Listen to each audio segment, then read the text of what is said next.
So guys, we're going to be looking at my breaking in again, and what this first portion is going to focus on is on point of view. And remember, this story is told from the first person point of view. So our objectives for today is that I'll be able to read, identify, and annotate examples of first person point of view and determine the effect of first person point of view in a text. So what effect does it have being told in first person? So remember, this has our first person narrator, and it's the horse, it's Black Beauty. So it's written with that first person point of view. Today we're going to work on understanding more of first person point of view and analyze its effects on a text. So we're going to look at this reading prompt right here. It says, reread paragraphs 5 and 6 of My Breaking In. The author wanted people to reconsider the way they treated animals. How does telling the story from Black Beauty's point of view help the author communicate this idea? So it's basically saying, instead of the author saying, treat animals better, how does it help with the story being told from the animal's point of view? How does the author use Black Beauty's perspective to show that we should treat animals better? So first, let's look at the paragraph. Paragraphs 5 and 6. So here's paragraph 5. Let's see if we can fit them both on one page. It doesn't look like it's going to cooperate very well, so we'll look at it here. And while we do this, we're going to be filling out our text evidence chart. So what's the effect and what evidence do we have to support that? So how does telling the story from Black Beauty's perspective show that we should treat animals better? So paragraph number 5. I had, of course, long been used to a halter and a headstall, and to be led about in the fields and lanes quietly. But now I was to have a bit and a bridle. My master gave me some oats as usual, and after a good deal of coaxing, he put the bit into my mouth. Then he got the bridle fixed. But it was a nasty thing. Those who have never had a bit in their mouths cannot think how bad it feels. It is a great piece of cold hard steel as thick as a man's finger to be pushed into one's mouth, between one's teeth and over one's tongue, with the ends coming out of the corner of your mouth.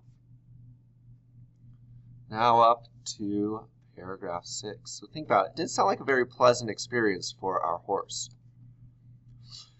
And it is held fast there by straps over your head, under your throat, round your nose, and under your chin, so that no way in the world can you get rid of the nasty hard thing.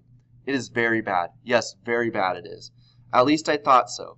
But I knew my mother always wore one when she went out, and all horses did when they were grown up. So, with nice oats, and what with my master's pats, kind words, and gentle ways, I got to wear my bit and bridle. So what do we notice here? Well, I notice this effect. I notice that the author's trying to show how unpleasant it is for the horse. So by reading how the horse feels when various equipment is being put on him, the reader understands how uncomfortable it is for the horse, and we should feel sympathetic. We should feel sorry for the horse, because it doesn't sound like it's a very good experience that the horse is going through. So let's write that sentence down. By reading how the horse feels when various equipment is being put on him, the reader understands how uncomfortable it is for the horse and feels sympathetic. And now you may say, but wait, Mr. Wimbley, how do we know that's true? How do we know you didn't just make that up and it sounds good? Well, now I'm going to put my text evidence in there. I'm going to show you how I came up with that. So there are two pieces that I'm pulling from. So let me make it font size 16 for us so we can read it better. So the first part is, the bit is cold hard steel that is pushed into one's mouth, between one's teeth, and over one's tongue, with the ends coming out the corner of your mouth. So notice right here, what do I see? Well, first I copied straight from the text this part and this part. And the part that I didn't copy is right here and the beginning. And why I didn't copy those is because it would have made it longer and it didn't have the words that I needed to combine them. So where did I see that? Well, remember, as I was reading, that was in this part right here. So I'm going to highlight it for us, and we're going to use green this time. And we had, what was it? The bit is cold, hard steel. So notice, I didn't have that whole sentence while I was reading. I'm just pulling this chunk out that I need. And then we also have that part where it says, to be pushed into one's mouth, over one's teeth, over one's tongue, with the ends coming out of your mouth. So notice I didn't have that whole sentence. I left out a few chunks, and I just put it together. But that's showing us what? It's showing us that it's not very comfortable for this horse, and so we should feel sorry for it. So that's one thing we may not have got if we had it from a person's perspective. They might just say, I put the bit in the horse's mouth and gave him some oats, and he seemed happy. But since we're being told from first-person perspective, we know what's going on with Black Beauty. We know that he really doesn't enjoy it.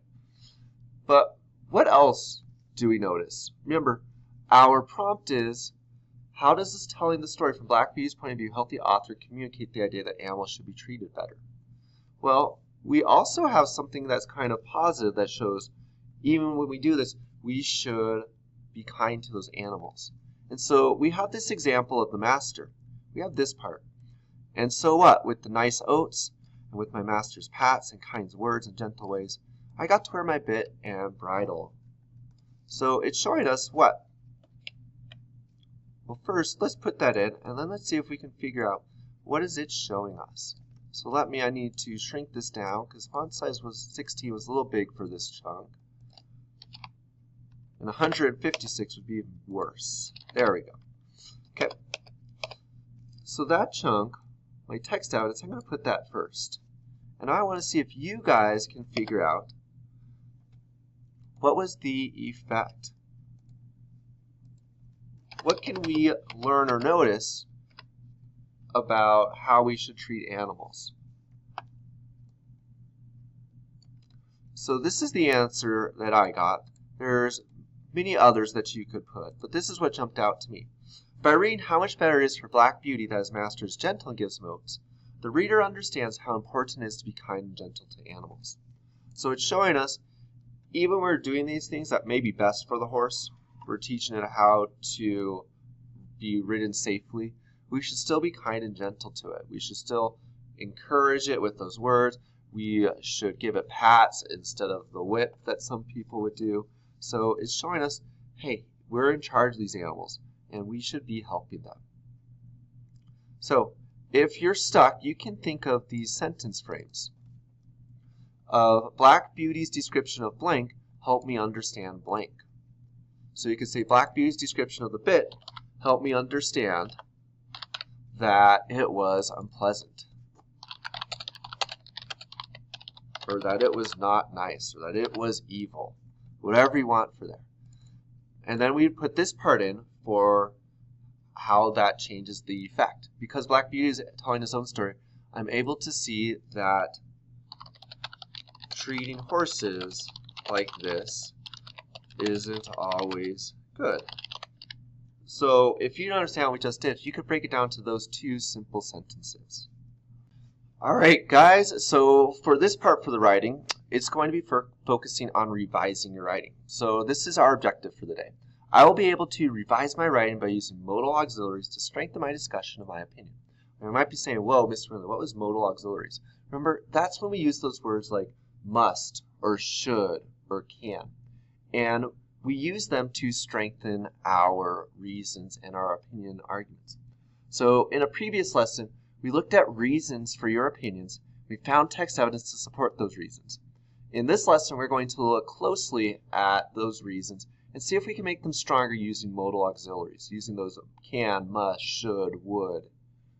As needed, we're going to inject them. We're going to put them in our writing that has conditions, such as something that has to happen or a preference, and they're going to modify those verbs. Now, before we begin, remember, this is what should be going in our essay. So if we don't remember that, take a glance at it right now. We're just going to walk through it really fast. It says, to write a strong opinion essay, writers include the features of an opinion essay. We introduce the topic, we tell our opinion, we support our opinion with reasons and details from the reading, and we include a concluding statement or section. So those are our portions of the opinion essay. Then what we need to make sure is that we read to find facts and details, and we gather information from sources, so those two texts, and we take notes and categorize information. Our next part is we need to include reasons for the opinion. So we include that opinion statement, and then we include details that support their opinions. And the final part is that concluding statement. So we frame the essay with the restatement of the opinion. We say what our opinion was, but we put it in different words. And we restate the opinion in different words that summarize rather than introduce the essay. So kind of remind the reader, hey, what did you just read for that conclusion? So now, let's jump on in. Just a reminder, you guys are working on this writing prompt. In your readings, you've encountered two different narrative points of view, first person, third person. Which style do you think is a more effective way of telling a story? State your opinion in an essay and provide reasons that are supported by details from two of the following readings. Here, boy, waiting for Stormy, a dog's life in quiet. So remember, that is your essay that you're working on. But remember, for our mentor text, we're also doing an opinion essay, but we're framing it a little bit differently. So this is the one that I am working on for mine. Which animal is easier to picture in your mind? The dog in Here, Boy or Misty in Waiting for Stormy? So we're using that to just see the structure of how we do an opinion paper. So this is what I had for my first rough draft before I went back and I edited it, which you'll be working on today. On the other hand, Waiting for Stormy does not describe Misty's appearance. In order to picture Misty, it helps for the reader to already know what a horse looks like.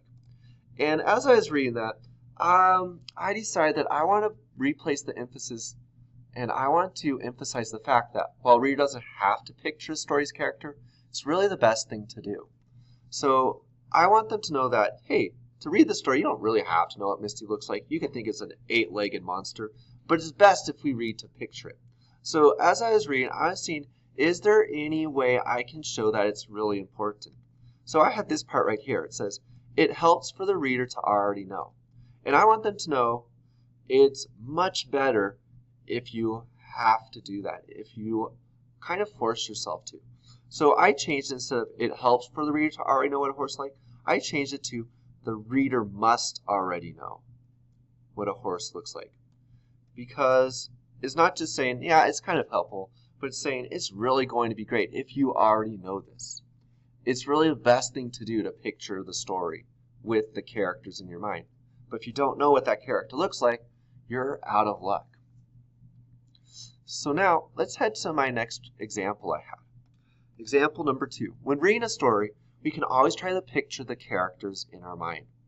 Now, this word can is saying, yeah, you have that option too, but it's really an option. So I wanted to change it so it's written a little more strongly, and I want to use this word should. So I'm going to use the word should instead. So it's really that suggestion saying, this is best if you do it. So I changed it to, instead of we can always, I changed it to, when reading a story, we should always try to picture the characters in our minds. And that's really showing, hey, this is our best practices. Now, with you guys, one of the things you may have noticed if you've been paying attention is when we write our essays, we can use the word I, we, in it. Now, when you're using the word I, you're allowed to, but it's best if you can try not to use it. But if you do, it's okay. If you use the word we, remember that's a suggestion saying that you think everyone should follow it. Okay, that's it for your writing. So go on and do that revision part in your teams. Remember, it's in your team's assignment. And we're to our last part of our section for benchmark today. So we're back to the story of My Breaking In with Black Beauty. And we're going to work on our word study today. So today we're going to be working on consonant LE syllables. So we're going to be looking at words that have a consonant, so anything that's not a vowel, and then that end in that LE sound, just like this. And so we've come across several of them in our text. And so we're going to be looking for more to see what kind of sound that makes. Now we're going to reread paragraph 6, and as I do, I'm going to highlight in yet another color. So let's do yellow this time, since we don't have any yellow. Some words that I want you to pay attention to. And it is held fast there by straps over your head, under your throat, round your nose, and under your chin, so that no way in the world can you get rid of the nasty hard thing. It is very bad. Yes, very bad it is. At least I thought so. But I knew my mother always wore one when she went out. And all horses did when they were grown up. So what with the nice oats, and what with my master's pats, and kind, gentle words. So I guess I'm going to circle it instead so it shows up. kind, gentle ways, I got to wear my bit and bridle. So you probably noticed those two words that I circled, they have something in common. You probably noticed what our syllable pattern is. It's a syllable, a chunk, with that LE on the end. So the pattern that the word shares is the constant LE pattern that ends each word. They each end in LE. So the circle letters make a sound at the end. So it's a sound followed by another sound. So notice when I have this word, gentle, and I'll make it bigger for us.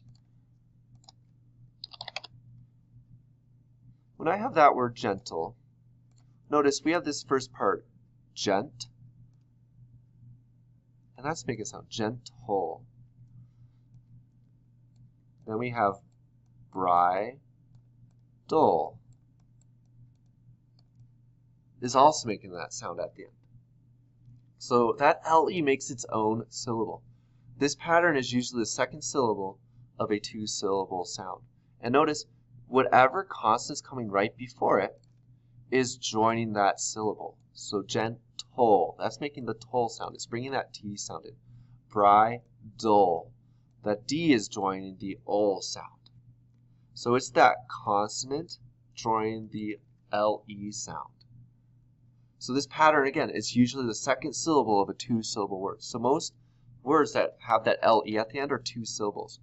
This pattern usually has only 3 or 4 letters, 1 or 2 consonants, and then that LE. So sometimes we might find 2 consonants, 2 letters before that LE that join that sound. Now, I'm going to write some words for us, and we're going to notice the sounds they make. So let me get my text going. Oops. And it looks like, oh, because I have something behind it. Okay, so here we go. So I have this word, fable, and I'm going to make it a little bigger for us. And I have this word, bugle, and I have this word, title. Now notice all of them have what? They all have that LE, and it's joining that consonant in front of it. Fable, bugle, title. But not only that, notice it's making a long U sound, or a long I sound, or a long A sound. And why is that? Well, it's because the final vowel right here is a silent E, and it's joining this part over here. If you remember, we had some words like hate, we had some words like kite, and that silent E made that vowel say its name. So if there's this pattern, a consonant and that L, it's actually like that silent E. If there's just 2 chunks there, a consonant and that L, it's going to be treated just like those patterns with vowel, consonant, silent E. Now let's look at some other ones that we have. We have apple, and let me make it bigger for us. We have tickle, we have bottle, we have giggle.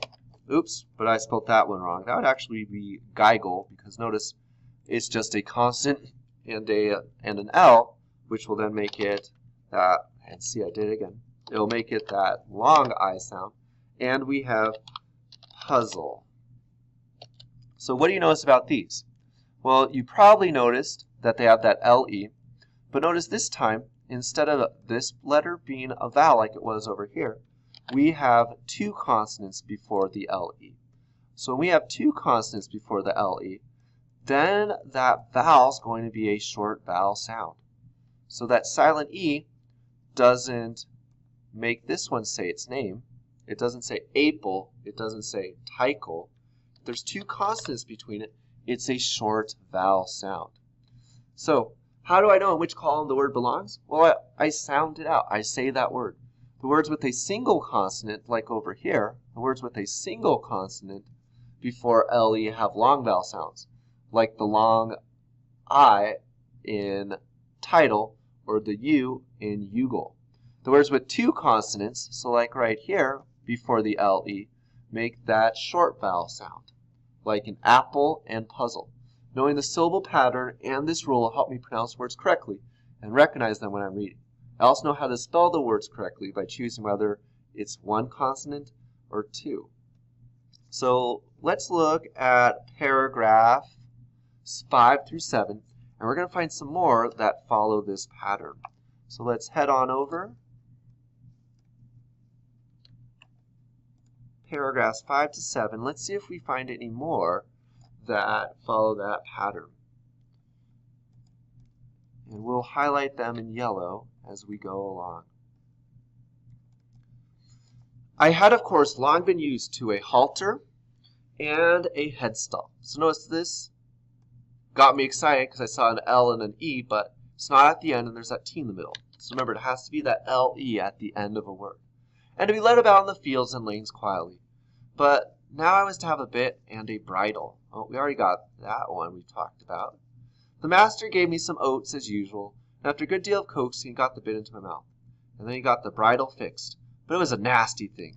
Those who have never had a bit in their mouths cannot think how bad it feels. It's a great piece of cold hard steel, as thick as a man's finger, to be pushed into one's mouth, between one's teeth and over one's tongue, the ends coming out of the corner of your mouth. Now off to paragraph 6.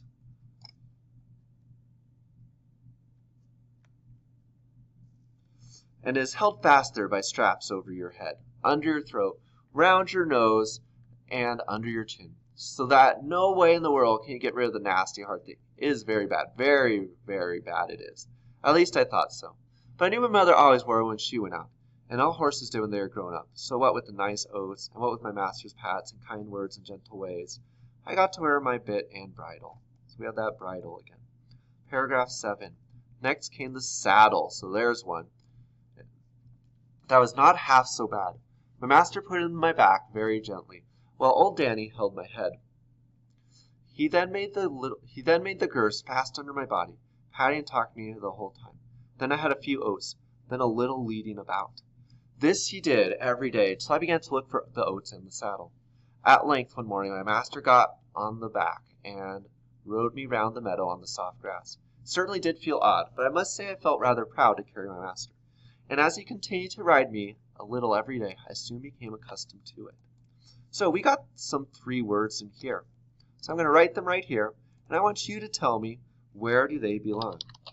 We found this word, we found this word, we found this word, and we found this word. If I spelled it correctly, we found it. So where do you think these belong? Are they long vowels, short vowels, or a combination? Well, this first one, you probably noticed while I was reading, I didn't even know how to say it at the very beginning. I was saying bridle and bridle. I was switching between the two. And I did that because I wanted you guys to see, even as adults, we come to words we don't know. And because this was a horse story, I didn't know it either. And so once we got to this lesson, I'm able to say, hey, I know that's a long vowel sound. It's bridle because it has that consonant E instead of 2 consonants. Saddle is a short A because it has 2 consonants before the LE. Gentle is a short E because it has that NT before the LE. It's 2 consonants. Same with little. We don't say lidle, we say little. And we know it's little because it has 2 consonants before that LE as well.